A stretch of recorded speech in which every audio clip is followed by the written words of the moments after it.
Hey guys, Movie Fan here to talk to you about something very special. Today's Video Game Wednesday, so I decided to talk about SwordQuest.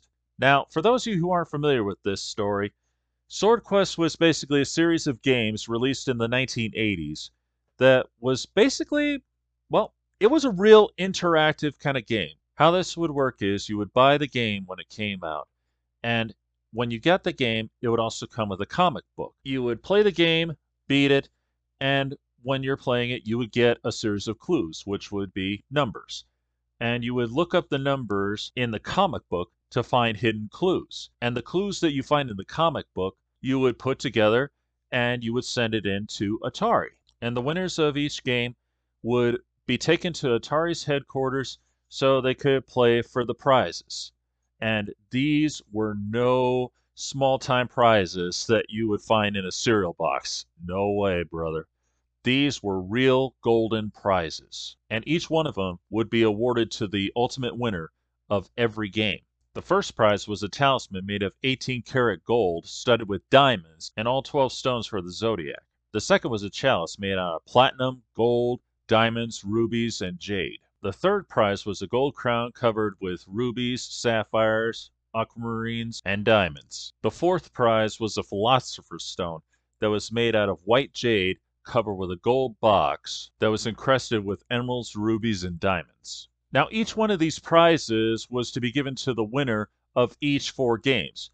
The talisman would go to the winner of Earthworld, the chalice was to be given to the winner of the second game, Fireworld, and the crown was to be given to the winner of the third game, Waterworld, and the Philosopher's Stone was for the winner of the fourth game, Airworld. Those are some very impressive prizes, but believe it or not, that was not going to be the end of the Sword Quest because they would have all 4 winners of all 4 games compete for the ultimate prize. And that would be what has been called the Sword of Sorcery. It was a silver blade with a gold handle covered with diamonds, rubies, sapphires, and emeralds, and this sword was valued at $50,000. The contest did go on, and there were 2 winners.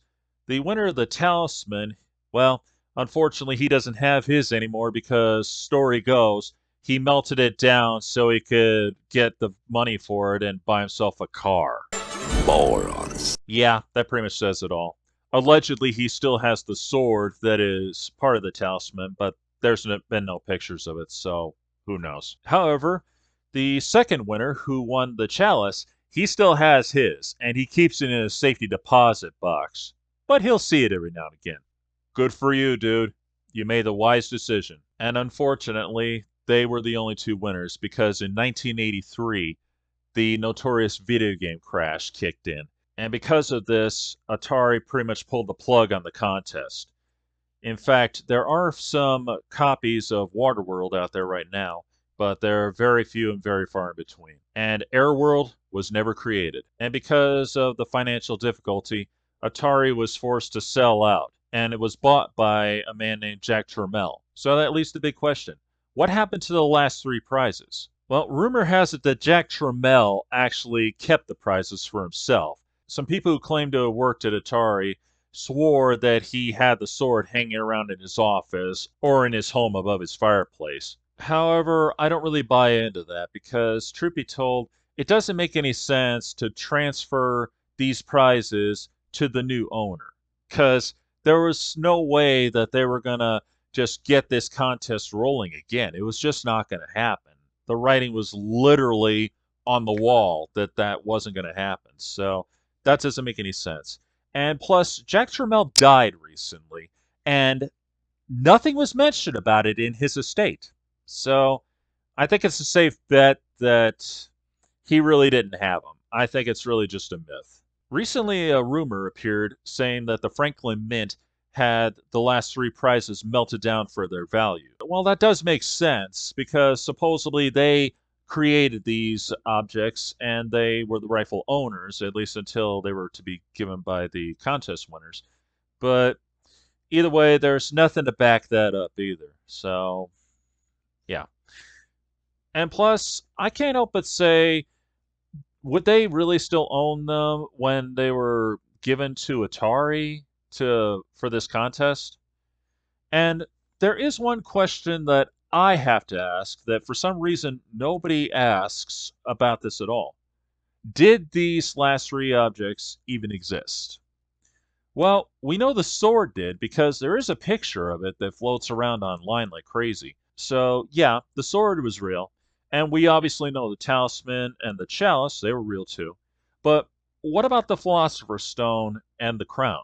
Witnesses swear that they saw them on display and all that, but I have some serious doubts about this because, well, there's really no photographs of them. And I find that to be very odd because here we have a photograph of the winner holding the talisman.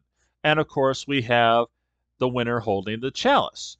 And we have the picture of the sword itself. And I gotta say, that is not a very flattering picture. In fact, it's very questionable. It's kind of, the display looks kind of hastily put together in a pretty lousy way. I mean, I would have thought they would have stood it up and made it look spectacular. But get this, there's literally no pictures of the crown or the Philosopher's Stone. Now, granted, this was the 80s. They didn't have cameras in your pocket like they do now, better known to us as smartphones. But you know what? That doesn't prove anything. Because the fact is, whenever there was a big event going on, people always managed to have cameras with them. There was always somebody with a camera. And I find it very odd that nobody took any pictures of the crown or the stone. And as for the chalice and the talisman, well, obviously those were publicity photos, saying that this was the winner of the talisman, this was the winner of the chalice. So, of course, with that, it makes perfect sense. But I find it very odd that nobody took pictures of the crown or the stone. And as far as I know, there's no talk that cameras weren't allowed or anything. So I highly doubt that's what happened here. I looked through every corner of the internet and I have found literally no pictures of the crown or the stone. And I find that to be very suspicious because, if you got something this valuable and supposedly you have it on display, how come these pictures don't exist? All we get is this artist rendering that everybody seems to show on YouTube videos. That's literally it. So I'm sorry, I have to question as to whether or not those two existed after all. Maybe they were building them, maybe they were held at the Franklin Mint just for safekeeping, and truth be told, they were not put on display until there was going to be a winner. That's possible. But at the same time, considering the lack of photographs and all that, I have to question whether or not these two objects existed at all. It is also possible that what witnesses saw might not have been the real deal. It could have been replicas just put on display to show you what the winners will get. It's been done before, folks. And, this stuff was made out of real gold, sapphires, rubies, jade, and all this stuff. And assuming that these objects were really made by the Franklin Mint, I highly doubt they would have just released them without there being an official winner yet. So, again, I have to question this, and I'm surprised that nobody has ever questioned it before. So, what do you think? Do you think the Franklin Mint melted them down? Do you think Jack Tramiel had them? Or do you think the last three objects even existed at all? Feel free to let me know. This is Movie Fan, signing off.